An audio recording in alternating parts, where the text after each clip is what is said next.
Dan's an idiot. Ollie's grumpy. I love science! Nicky's cute. Mike's bad. And Kirby's a clown. I'm in the corner! They are the guinea pigs, 5 of the most stupid people in the universe. And this is Professor Stewart Milligan, Now who says physics is boring? one of the cleverest. And he's going to push the boys physically and mentally to the absolute limits of stupidity, all in the pursuit of science. Hooray for science! Coming up, Kirby comes face to face with a ghost. The professor reveals the connection between an egg, a head, and the Titanic. And Ollie learns the benefits of using the Green Cross code the hard way. But first, have you ever wondered what it would be like to be in a car crash? We wanted to volunteer the guinea pigs to be car crash dummies, but the lawyers wouldn't let us. So we did the next best thing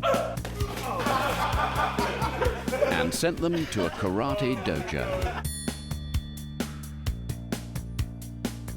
Cars are full of safety technology.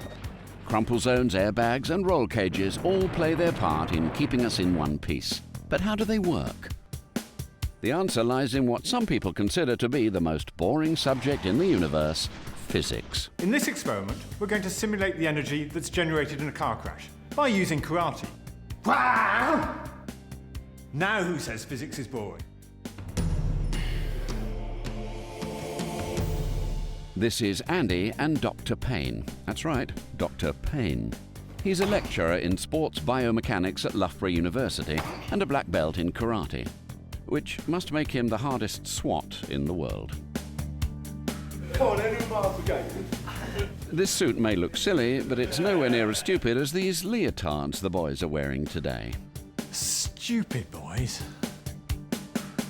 The suit uses the same principles as a car's crash-absorbing technology. It's made of incredibly dense foam, which absorbs the energy from any impacts the boys may suffer, making sure their bones and internal organs aren't damaged. Ideally. Dr. Payne and Andy have very different ideas, however.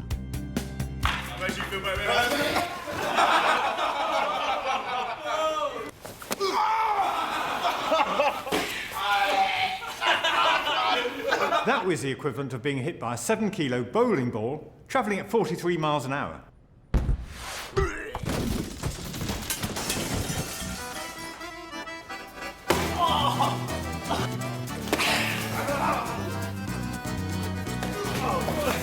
A little bit harder, please, mate. Problems in your chest? No problems here. The suit, like your car bumper, is very good at absorbing energy. But the energy still has to go somewhere. With Nicky, it's sending him across the room. You're right. The energy is being transferred from Andy's foot into the suit and finally into Nicky. And that's a wonderful example of the first law of thermodynamics in everyday action. Just leave me here for a bit. As the professor has already mentioned, the energy from these punches and kicks has to go somewhere. In the case of Ollie, it may have gone straight to his brain. I used to kung fu for 3 years. This man ain't so hard.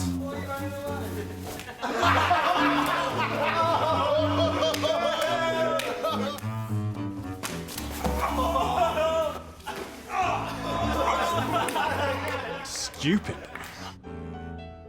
That one hurt. And it gets better, because later in the show, we'll reveal how all of this relates to this.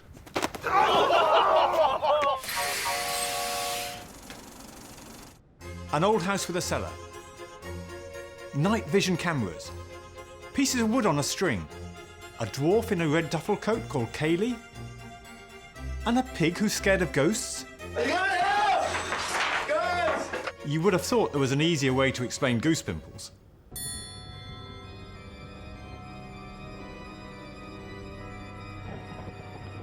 To help explain why we get goose pimples when we're scared, we needed a guinea pig who was stupid enough to believe in ghosts. Say hello, Kirby. Now it's time for a ghost story from one of the show's producers. About 60 years ago, when the beer barrels were being delivered to this pub, one of the barrels toppled and fell and killed the landlord's daughter, Jessica. Now, we've had this place psychically checked out, and what we're going to get you to do is try and invoke Jessica, see if we can make that happen, and see its effect on your body. And if it gets too much for you, code word is Mesopotamia. Mesopotamia. Yeah. Now remember this word, Mesopotamia. It's very important, as you'll see later on. What you've got to remember is that you've got to try and invoke Jessica. So it's very important that very loudly and clearly you're saying Jessica, Jessica, Jessica. Jessica. I want you to move that chair, which is apparently Jessica's chair, and move it in front of you. What's the code word? Mesopotamia. Mesopotamia. Okay. Yeah. All right. You good? Yeah.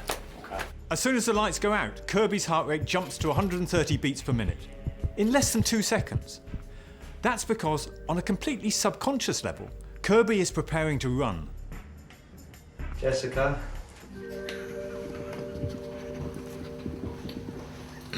Jessica, could you make a sign, please?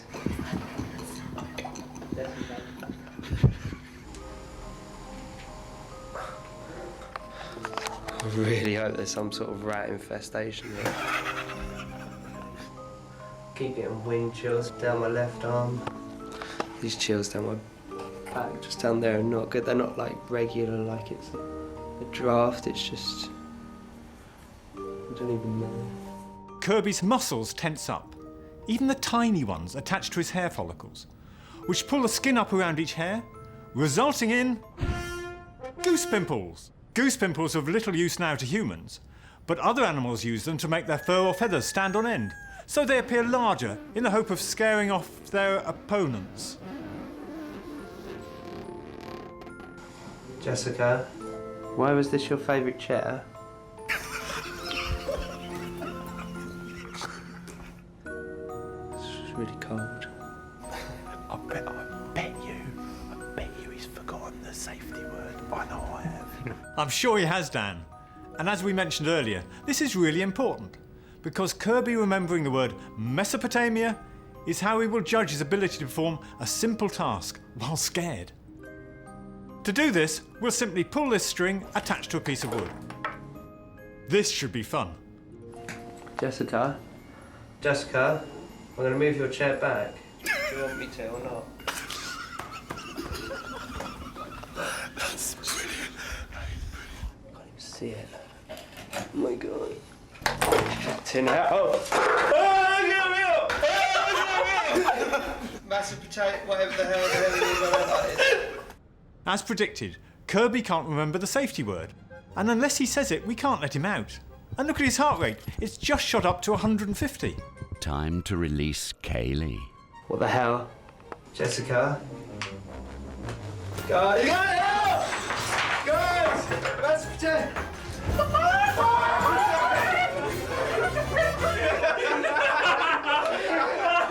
That was a fantastic result. Not only did we give Kirby goose pimples, we also raised his heart rate from 63 to 164, an increase of over 100 just by turning out the lights. And we made him cry. Couldn't have been better.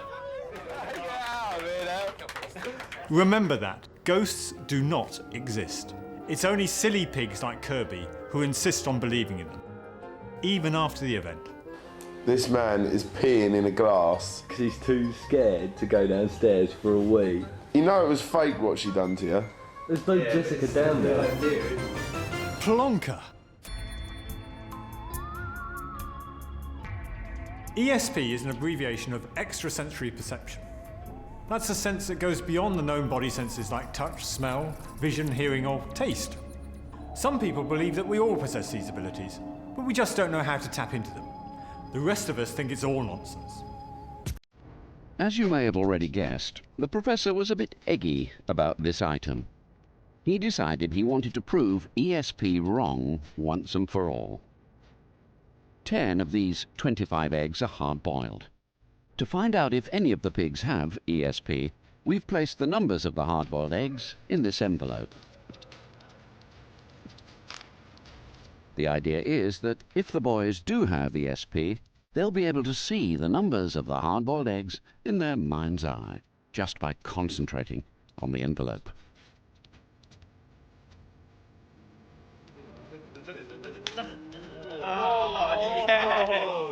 I think I'll go for number 24.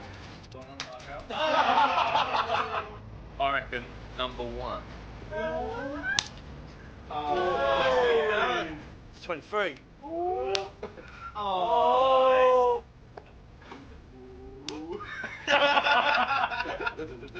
3 of the guinea pigs have successfully predicted which eggs were hard-boiled. Is this evidence of ESP in action? Well, not quite. Well, actually, nowhere near. It's just the kind of result we would expect to happen just by chance.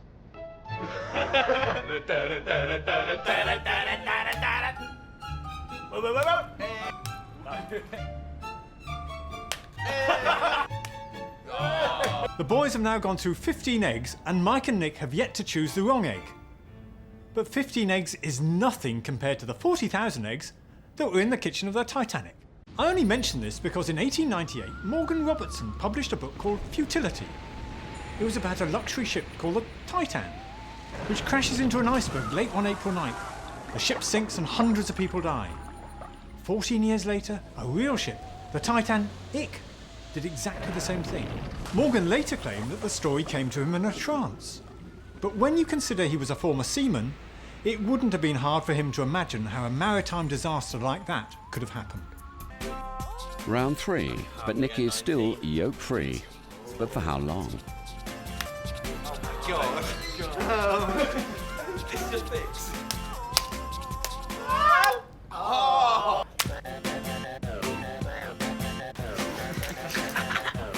How'd we do it?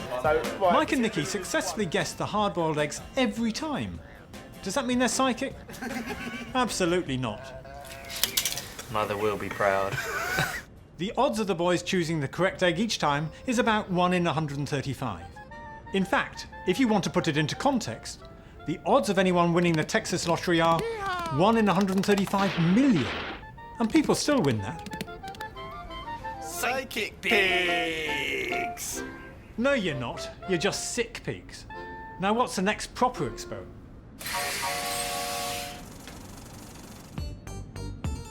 Hi, boys and girls. Welcome to another Boy v Girl. Today, the guinea pigs face a formidable opponent, who's an expert in her field. This is 10-year-old Katie, and we're going to see if it's possible to eat a jam donut without licking the sugar off your lips. And if not, why not?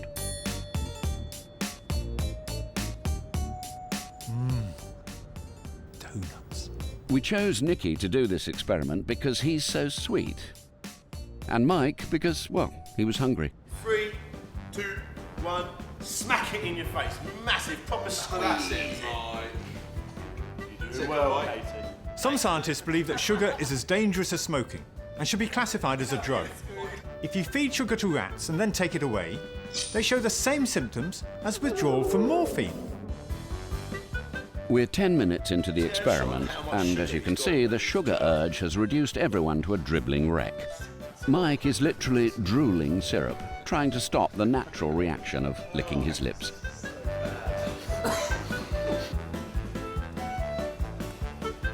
And under the intense pressure, Mike cracks.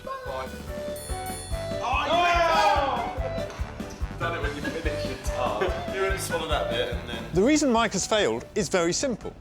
The surface layer of your lips is very thin, only a quarter as deep as the skin on the rest of your face, which makes them very tactile and sensitive. Great for kissing, but also easy to be tickled. Tickled even by a grain of sugar.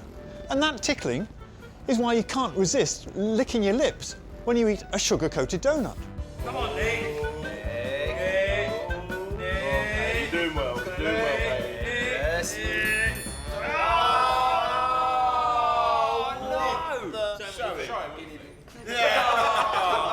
Oh dear, humiliated by a 10-year-old girl. Shameful. So what have we learned? The guinea pigs have all the willpower of Pete Doherty, and lips are good for kissing. Nothing new there, then.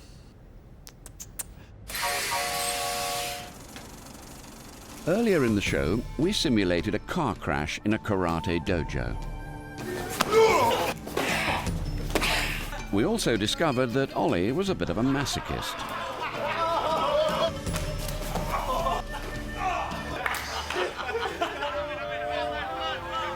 We then asked ourselves, would it be possible to recreate the effects of a multiple car pileup using the information we'd already gathered on a rugby pitch? For this part of the experiment, we're going to use Nick and Ollie to represent different modes of transport. Because of his mass, Ollie's going to represent a car. Nick is considerably smaller, so he'll just be a motorbike. For some reason yet to be clarified, Ollie is displaying even less common sense than usual. Like a big bunch of girls to me. Big bunch of girls. Nick, however, has yet to see the funny side of this. Ollie's been taunting the rugby team that are about to pound us. Team talk. To recreate our pile-up, the players will position themselves in a semicircle around the guinea pig, like so. They're then going to hurl themselves into the guinea pig from a variety of angles, and while not being strictly accurate in terms of weight or speed ratios, they're near enough, and we should see some really spectacular results. Especially if Ollie keeps on calling the front row a bunch of girlies. You're like a big bunch of girls, are you?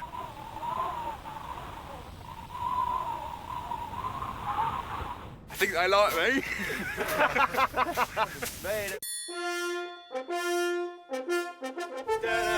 Oh! Oh! Ollie! Well, apparently I'm simulating a car, and I'm going to find out what it's going to be like in a multiple pile-up.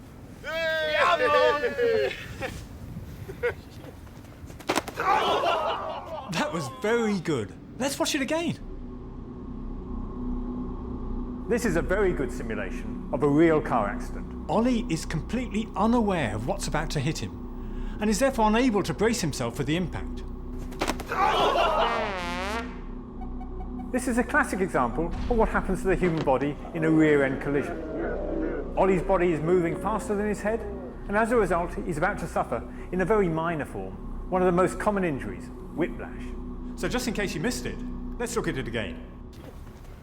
And again. Yes, a very successful start to the experiment. Should we continue?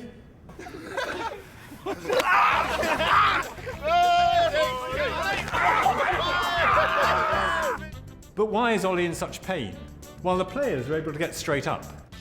Well, the players are distributing the energy of the impact all along the skeleton, from shoulder to toe. Ollie, on the other hand, is absorbing the energy into his midriff and rib cage, neither of which is designed for such heavy impact. Which may account for his possible broken rib. However, there's no accounting for this. Anything to say? What are they? A bunch of cows! And he's Half the size of me. Nick, you think they're a bunch of cows? No. you seem a bit quiet, mate.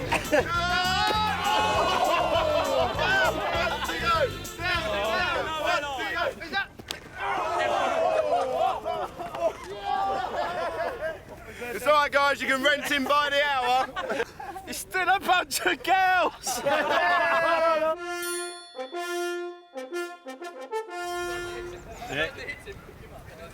What's going through your mind, mate? Man, every part of me is telling me not to do this. Nicky is very unhappy about this experiment, so why are we making him do it? What new information can we possibly gather? Well, remember earlier we discussed the first law of thermodynamics and how energy has got to go somewhere? With Ollie, there was a lot of him to absorb that energy. Nicky is a lot smaller, so what will happen when the energy hits him? Well, let's find out. G-U-I-N-E-A-P-I-G-S!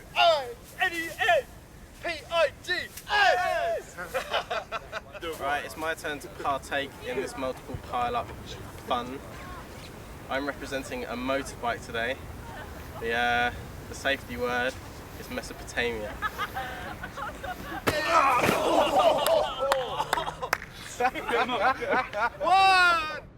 No surprise there then.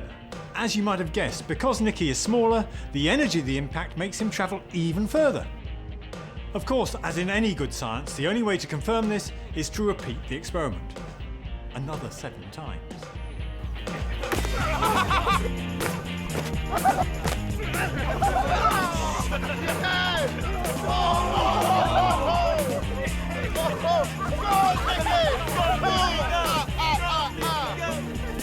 You're right.